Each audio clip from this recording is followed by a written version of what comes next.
Hello and welcome again from Sydney Australia. কিতা Australia ভালো আছেন? আমিও ভালো আছি। তো ভিডিও টাইটেল দিকে অলরেডি বুঝে লিখেছেন যে আজকে আমরা কিতা ক্র্যাক করার যেরাম। তো আজকে বেসিক্যালি আমরা পিটি নিয়ে কথা হইমু। তো আইএলটিএস বিকল্প হিসাবে পিটি বলতে একটা ব্যাপার পৃথিবীতে এক্সিস্ট করে, এই ব্যাপারটা নিয়ে আজকে আমরা কথা হইমু। আমার সাথে গেস্ট আছে অন্তর। তো কিতা অবস্থা অন্তর, ভালো আছো নি? তোমার অনেক থ্যাঙ্কস, তুমি তোমার শিফট মেনটেন করে আমার সময় দেওয়ার লাগিয়া। সো অন্তরের আমি একটু শর্টলি ইন্ট্রোডিউস করি তারে। তো হে মূলত তার ব্যাচেলর হচ্ছে চার্চ থেকে ওশেনোগ্রাফিতে, আর বর্তমানে ইউনিভার্সিটি অফ উলঙ্গন থেকে মাস্টার্স করতেছে এনভায়রনমেন্টাল সায়েন্স। তো অন্তরের কাছে আমরা বেসিক্যালি পিটির আদ্যপ্রান্ত জন্ম। সো পিটি ব্যাপারটা আসলে কিতা ভাই? পিটি মূলত একটা কম্পিউটার বেসড এক্সাম। এটা মূলত একটা ইংলিশ ল্যাঙ্গুয়েজ টেস্ট। এটা মানে আমরা ধরেন আইএলটিএস এর বিকল্প হিসেবে এটা এক্সাম বলা যায়। এটা আপনার দিলে ইজিলি আপনি মনে করেন যে মানে রেজাল্টটা পাই দিবা, লাইক আফটার 2 or 3 আওয়ার্স এর মধ্যে পরীক্ষার আপনি রেজাল্টটা পাই দিবা। So fast. আচ্ছা, পিটি দিয়ে আসলে আমরা কোন কোন দেশে অ্যাপ্লাই করতাম পারবো? পিটি একটা ওয়ার্ল্ড ওয়াইড অ্যাকসেপ্টেড একটা এক্সাম। মূলত 2009 সালে এটা যাত্রা শুরু হয়। প্রথম দিকে এটা অস্ট্রেলিয়া এবং নিউজিল্যান্ডে ছিল। এখন এই মুহূর্তে আবার আপনার ধরেন ওয়ার্ল্ডের যত প্রেস্টিজিয়াস ইউনিভার্সিটি আছে বেশিরভাগগুলোতে এটা অ্যাকসেপ্টেড। ধরেন ইউকে, কানাডা, ইউএসএ, মোটামুটি সব ভালো ভালো দেশগুলোতেই আপনি মানে এখন আপনি পিটি দিয়ে যেতে পারবা। পিটি আর আইএলটিএস এর মধ্যে মেইন ডিফারেন্স গুলা কি কি? পিটি একটা কম্পিউটার বেসড এক্সাম। প্রথমত আইএলটিএস কম্পিউটার বেসড হইতে পারে, আবার পেপার বেসড হইতে পারে। বেশিরভাগ মানুষ আমরা পেপার বেসড এক্সাম দিই। আচ্ছা। আবার আইএলটিএস এর রেজাল্টটা আপনার পাইতে অনেকটু বেশি সময় লাগে, প্রায় 14 দিন মনে হয় সময় লাগে। আবার আপনার যদি আপনি পিটি দিন তাহলে ওয়ান কাইন্ড অফ লাইক 3 ঘন্টার মধ্যে মোটামুটি আপনার রেজাল্টটা পাওয়া যায়, মানে এক্সাম দেওয়ার পরে। আবার পিটিতে দেখা যায় যে আপনার কিছু টেকনিক্যাল কিছু জিনিস আছে যেগুলো ইউজ করে আপনি এক্সাম দিতে পারবা। আর আইএলটিএস এর ক্ষেত্রে তো মানে আমি জানি না আসলে আইএলটিএস, আমি এত বেশি নিয়ে জানি না আইএলটিএস নিয়ে, বাট পিটি আপনার একটু টেকনিক্যাল এক্সাম, টেকনিকগুলো পারলে ভালো কিছু করা সম্ভব পিটিতে। এবং পিটিতে আবার আরেকটা বিষয় আছে, পিটিতে ঘরে বসে আপনি প্র্যাকটিস করতে পারবা, যেটা আমরা আইএলটিএস এর ক্ষেত্রে আমরা বিভিন্ন ইনস্টিটিউটে যাওয়া লাগে। আর এখানে আপনার একটা কম্পিউটার আর ইন্টারনেট থাকলে আপনি প্র্যাকটিস করতে পারবো বাসাতে, এবং যে টেস্টগুলো আছে আমরা এই টেস্টগুলো বাসায় বসে বসে দিতে পারবো।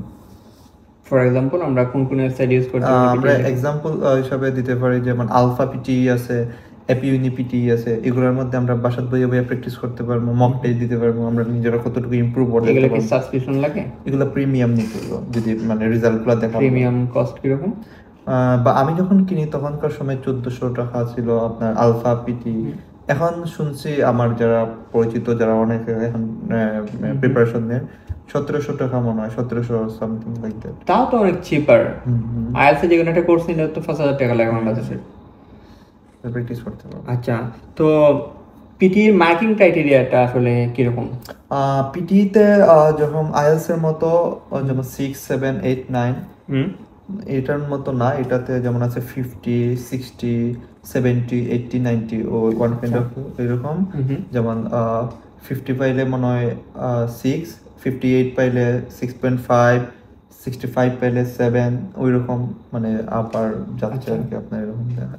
জাস্ট মানে 60 যদি পায় তাহলে 6 ইকুইভ্যালেন্স টু আইএলটিএস 6। আবার এখানে একটা বিষয় আছে, যেমন কিছু কিছু ইউনিভার্সিটি আছে যেগুলা মানে রিকোয়ারমেন্টে ওরা মার্ক চায় আপনার, যেমন 62 লাগবে, 63 লাগবে। যেমন ইউনিভার্সিটি অফ উলঙ্গম তারা 62 চায়, but normally IELTS 6.5। IELTS normally IELTS 6.5, কিন্তু পিটিতে এরা 62 চায়। কিন্তু নরমালি দেখা যায় যে 6.5 এর ক্ষেত্রে 58 এই আর কি। আচ্ছা, তো আমার কিছু ছোট ভাই মানে গত 2 দিন আগে আমার টেক্সট করছে, ভাই আসলে পিটি সিলেট কোন কোন প্রতিষ্ঠান আছে পড়ার মতো, এরকম কোনো প্রতিষ্ঠান আছে কিনা সিলেটে? আমি যখন প্র্যাকটিস করি, আমি যখন শুরু করি তখনকার সময়ে সিলেটে কোনো মানে আপনার ইনস্টিটিউট আসিল না, বাট আমি রিসেন্টলি শুনছি সিলেটে একটা ইনস্টিটিউট এখন হইছে। বাট আসলে এটা কি মানে এটা আপনার ইনস্টিটিউটে, আমিও ঢাকার একটা ভালো মানের একটা ইনস্টিটিউটে ভর্তি ছিলাম। পরে 2-3টা ক্লাস করছি, করার পরে আমার আসলে ভালো লাগছে না। আমি আমার মতো করে সময় দিছি।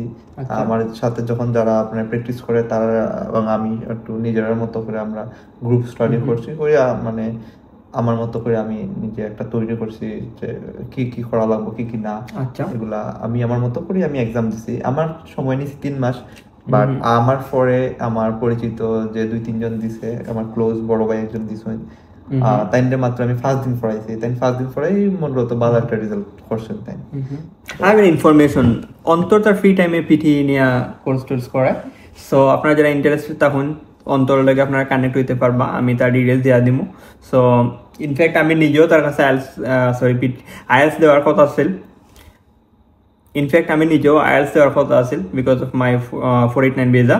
আমার স্টুডেন্ট ভিসা থেকে টিআর মুভ করতে গেলে আমার ইংলিশ রিকোয়ারমেন্ট লাগে। সো হ্যাঁ আমার ইন্সপায়ার করছে যে পিটি দেখো ভাই, পিটি আসলে কম্পারেটিভলি অনেক ইজি, আপনার জবের পাশাপাশি আপনার অত একটা পেইন খাওয়া লাগতো না। তো হ্যাঁ আমার অনেক গাইডলাইন দিছে, ইভেন এখনো গাইড করেন। So I think he is a good mentor. পিটির ক্ষেত্রে যেটা আপনি যেটা কইছেন, পিটি মূলত যদি যারা অস্ট্রেলিয়া স্পেশালি আওয়ার প্ল্যান করে তারা লিয়া পিটি এটা বেস্ট অপশন, কারণ আপনি নোট ইট ডাউন ইন ফিউচারে যখন আপনি যখন আপনি যখন 489 ভিসাতে গেছেন অথবা যখন কেউ পিআর এর লাগি অ্যাপ্লাই করব তখন তার কিন্তু ইংলিশ রিকোয়ারমেন্ট লাগে। তো আমরা জবের পাশাপাশি এখানে আমরা আসলে টাইম বের করাটা খুবই কষ্ট। তো আমরা আগে থেকে যদি পিটি সম্পর্কে জানি, যেমন আগে থেকে যদি যারা ব্যাচেলর বা মাস্টার্স আর তারা যদি আগে পিটি দেয় তখন তারা লাগে খুব ইজি হইব নেক্সটে যখন আবার পিটি এক্সামটা দিব। তো যারা স্পেশালি অস্ট্রেলিয়া বা নিউজিল্যান্ড নেব তারা লাগি আমি মনে মাস্ট পিটি দেওয়া উচিত, বা অন্যান্য দেশের ক্ষেত্রেও মানে দিতে হইব, কারণ পিটিটা মানে ইজি একটা এক্সাম আমার কাছে মনে হয় কম্পেয়ার টু আইএলটিএস। কারণ আপনি যদি টেকনিকগুলো জানেন খুবই ইজি, যেমন আমার একটা ভাই মাত্র 5 দিন পরে এক্সাম দিয়ে একটা ভালো রেজাল্ট করছে, যেটা আইএলটিএস আসলে সম্ভব নয় 5 দিন পরে। যদি আপনি শুধু টেকনিক দিয়ে 5 দিনে আইএলটিএস এক্সাম দেওয়া পাস করা আমার মনে হয় না ইজি। আচ্ছা, সো পিটির পরীক্ষার কস্টিং কত আসলে? আমি যখন এক্সাম দিই তখন $200 আছিল, এখন আমি জানি না একটু বাড়ছে কিনা, বাট মেবি $200 আছে $। আচ্ছা, so thank you so much Antar for your time. আমরা নেক্সট কোনো ভিডিও পিটির কোয়েশ্চেন প্যাটার্ন সম্পর্কে জানবো, পিটি সম্পর্কে একটু বিস্তারিত জানবো। অবশ্যই অন্তরে রিকোয়েস্ট করবো টাইম দেওয়ার লাগিয়া। থ্যাংক ইউ সো মাচ, দেখা হইব উইথ অ্যানাদার নিউ ভিডিও।